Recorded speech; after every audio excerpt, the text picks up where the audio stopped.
Okay, all right. Let's see if we can see that. Let's look at player of the week, Toby. It was difficult. We were looking at it together. It was very difficult to pick one, so we ended up with two. Yeah. Tell us about the two players. Yeah, really, really good debate. Chikere Osita, scored the winner for Rivers United. Came up from the bench and scored an important winner for Rivers United.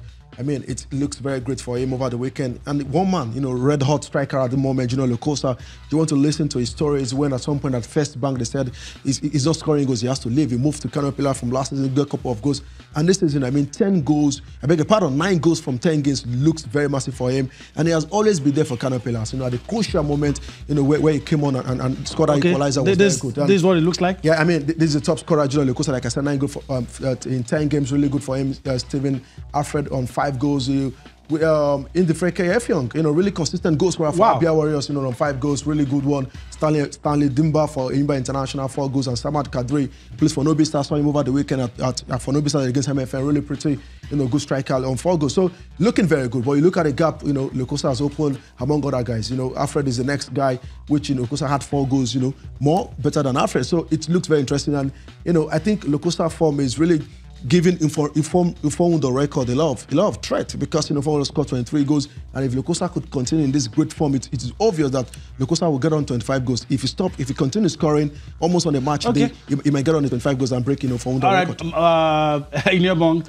this is the top 10, top half of the table, and of course some have played more matches. And you look at Aqua United and you're like, if they can just win the next two matches, you know where they will be. But a rescheduled game is nothing until you win it. So let's forget about the if and what if. Absolutely. So this is what it is now. Canopilas, Eyimba, Aqua United, Rivers United, top 4 after 10 matches. Any surprises for you? No surprises for me. Canopilas have been absolutely amazing this season. The manager, Ibrahim Musa, has been able to get the players to play with the right mentality, with the right philosophy. Canopilas this season have shown that when they go away from home, they go with the right spirit. They want to win away from home. They don't want to go out with that defeatist mentality and say, oh, the referee is going to do this or do that. And they've scored goals in almost every away game they've gone to. It's great. And Eyimba, wonderful too. Great to see Eyimba prop up the table. But MFM... That's not where you want to see them. Of course. Yeah, I was going to ask Toby, but before I talk about this, let's stick with this one as it is. You look at the teams where they should not be. But Yobe Desert Stars up there, you have a feeling they will come down?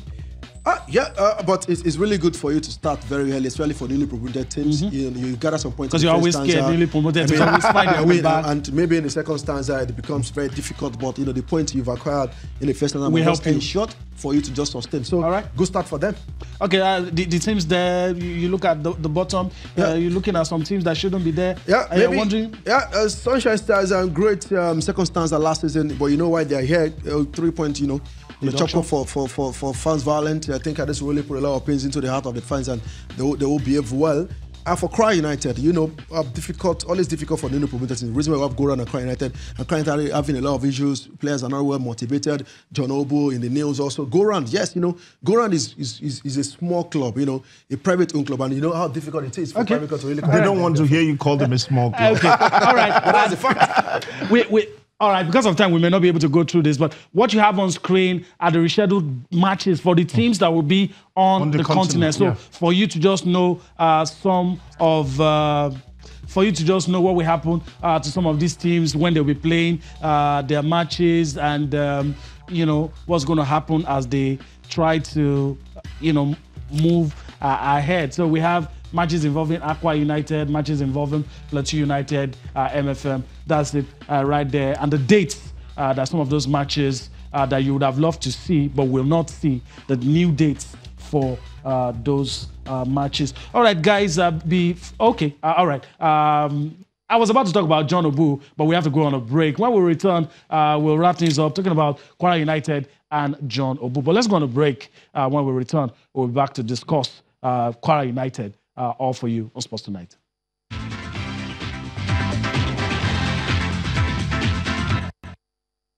All right, welcome back.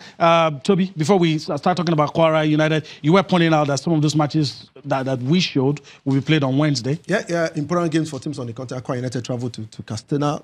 If they get to win, they will push up on the log, and Plateau United, they really want to, maybe reclaim that top spot. And I think Enyimba International might be the biggest gainers on Wednesday if they get to win against MFM. And Pillars might just, lose that top spot for either Plateau United or Enyimba International. Okay. All right, guys, let's talk about John Obo. Two types of managers, the ones that have been fired and the ones that are waiting to be fired. In the Nigerian Professional Football League, do you think giving coaches ultimatum, does it help? I remember the other time Stanley Eguma is giving and immediately they came out with the ultimatum. The man started winning and everything turned around. Does he always work, Toby? Not really. It depends on after you give the coach 3-match ban, what do you put in place? I think in the case of Cry United, it's all about motivation. But sometimes you ask the players, if you're not highly motivated, are you deciding to lose? Is losing will guarantee how much the government will have interest in you. But I think it's, when the result is bad, the manager will take responsibility for this. And, look at the next 3 games. Abia Warriors away from home. They're currently struggling. I think Akwa want to do everything to win at home. Ekanemi on their home ground. It might be a difficult game. Ekanemi also searching for point everywhere. Plateau United away from home. So the next 3 games is so much difficult for Cry United. But I think John Obo has got a lot of job. 2 defeats at home this season is not really good for his team. You look at John Obo, you think, Toloda, Akwa, Abia Warriors, Ekanemi, Plateau. This is a very tough opposition. But in your mind, you think that John Obo will have the experience to navigate? He's got the experience, but my worry would be the fact that teams make the ultimatum given to managers public. While they do that, I will never know. Okay. Because it doesn't mean anything.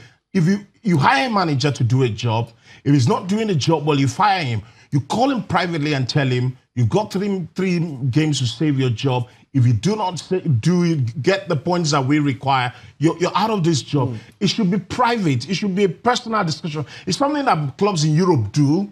Clubs do it in Europe, but they make it personal. They tell you to your face, you've got the results are not going our way. We would like to see a change of results. If things are not going our way, you get fired. But I do not understand why NPFL clubs go to the media and tell the media that we've given our manager a 3-match ultimatum. It beats me. And I think personally it's counterproductive because he can under a lot of pressure. Okay. He goes out there and doesn't perform and then he's out of the job. Okay. Guys, I wish we could continue this conversation, but, we have to end it right here. Time flies when you're having fun. Guys, I want to thank you, Ineomong Monday, Toby Adepoju. I want to thank you for, being part of the show today. Yeah, my pleasure. Brilliant. All right. Okay, so that's been the show today. I hope you enjoyed what we've been able to do. We'll do this again tomorrow. I'm Yemi Adebayo. Bye-bye now.